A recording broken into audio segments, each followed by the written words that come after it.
इधर छत्तीसगढ़ में सत्ता पक्ष और विपक्ष में इन दिनों वार पलटवार का दौर चल रहा है। पिछले दिनों भाजपा के प्रदेश प्रवक्ता सच्चिदानंद उपासने ने कांग्रेस से पूछा कि आखिर छत्तीसगढ़ से चुने गए राज्यसभा सांसद केटीएस तुलसी विजयी होने के बाद से कहां हैं।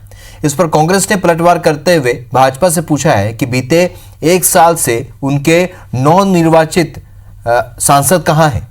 छत्तीसगढ़ के लिए उन्होंने क्या कहा, कांग्रेस ने क्या कहा।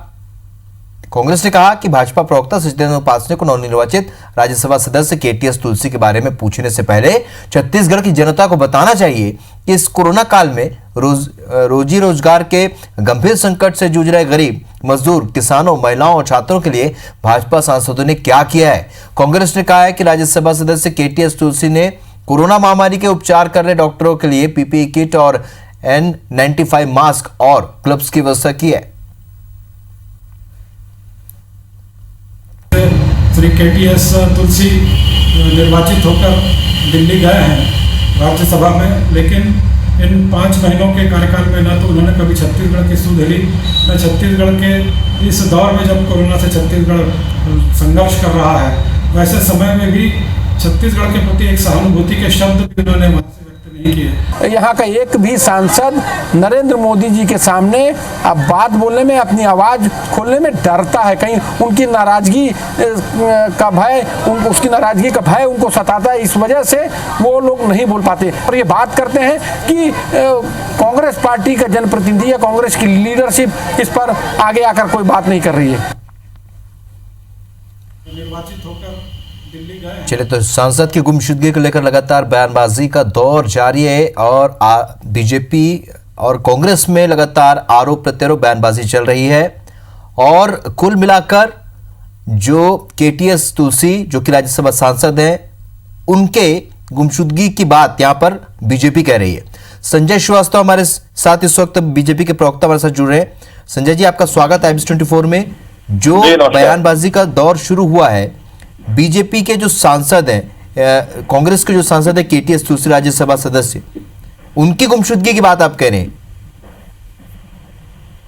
और देखिए, निश्चित रूप से राज्यसभा सांसद के रूप में केटीएस तुलसी जी यहाँ से चुने गए हैं, लेकिन मुझे याद नहीं पड़ता है कि निर्वाचन के बाद उनके दर्शन इस रायपुर शहर से लेकर छत्तीसगढ़ के लोगों को प्राप्त हुआ है। और निश्चित रूप से राज्यसभा सांसद है तो ये प्रश्न तो उठता है, जो सांसद सक्रिय हैं, जो लोग लगातार काम कर रहे हैं, उस पर कृत्रिम रूप से आरोप प्रत्यारोप कांग्रेस लगाती रही है। तो जो वास्तव में गोल है, जिनको मालूम नहीं है कि रायपुर शहर के रास्ते कहाँ है, कहाँ छत्तीसगढ़ के किस कोने से किस कोने तक है, आपने बना दिया। चलिए ठीक है, आपके ऊपरी आला कमान के आधार पर ही पार्टी के निर्णय तय होते हैं कांग्रेस के, लेकिन वास्तव में बनने के बाद तो एक भूमिका बनती है कि वो कहीं न कहीं दिखे इस कोरोना संक्रमण काल के। कांग्रेस के सांसद केटीएस तुलसी कहाँ हैं, ये जान लेते हैं। हमारे साथ इस वक्त आरपी सिंह साहब जुड़ रहे हैं, कांग्रेस के प्रवक्ता। सिंह साहब, आपका स्वागत है IBS24 में। आप सुन रहे थे बीजेपी की तरफ से संजय श्रीवास्तव जी का पक्ष, केटीएस तुलसी कहाँ है, ये सवाल पूछ रही है आज बीजेपी। केटीएस तुलसी को तो पूरी दुनिया जानती है कि सुप्रीम कोर्ट के बड़े वकीलों में से एक है। उनका यहाँ पर आना और राज्यसभा का सांसद निर्वाचित होना इस प्रदेश की 3.25 करोड़ जनता के लिए सौभाग्य की बात है, खुशी की बात है। मैं तो ये जानना चाहता हूँ कि जिन 9 सांसदों को भारतीय जनता पार्टी के यहाँ प्रदेश की जनता ने चुन के भेजा है, संजय श्रीवास्तव जी पहले तो 9 सांसदों का नाम बता दें। दूसरा, इस कोरोना की महामारी में और अपने सांसद बनने के बाद से यहाँ पर उन्होंने क्या मदद की है, ये बता दें। तीसरा सवाल बड़ा छोटा सा पूछूंगा मैं कि भारतीय जनता पार्टी के सांसदों की संख्या राज्यसभा में 86 है, 86। क्या इस 86 सभी सांसद अपने ही गृह राज्य से निर्वाचित होकर गए हैं? क्या जेटली जी हमेशा अपने गृह राज्य से निर्वाचित होते थे? क्या सुषमा स्वराज जी हमेशा अपने गृह से निर्वाचित होती थी? क्या रेम जेठमलानी हमेशा दिल्ली से निर्वाचित होते थे? तो तमाम ऐसे सवाल है। अगर एक उंगली हमारी तरफ उठाएंगे ना, तो बची हुई 4 उंगलियां आपकी तरफ घूम जाएंगी।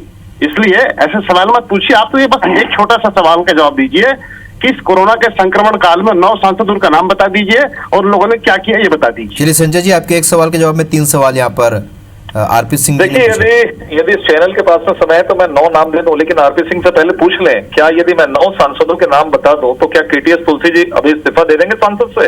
पहले ये प्रश्न पूछ लीजिए, उसका जवाब फिर मैं जवाब देता हूँ। अरे 9 का नाम तो बता दीजिए आप। मैं बता दूं, आप इस्तीफा देंगे? क्योंकि ये IBC का चैनल है, ये ये राजीव भवन नहीं है, ये राजीव भवन नहीं है कि आप मेरे से सवाल करेंगे। देखिए, आपने आपकी आंखों में कृत्रिम पट्टी लगी है, इसलिए आपको सांसदों के काम नहीं दिखते, और आपका ये धर्म है। और बड़ा विचित्र प्रश्न, मैंने तो कहा नहीं कि कौन से राज्य से चुने जाएंगे, मैंने तो इतना कहा कि अब आप चुन गए हैं छत्तीसगढ़ से, तो अब तो कम से कम दर्शन आपको देना चाहिए केटीएस तुलसी जी को।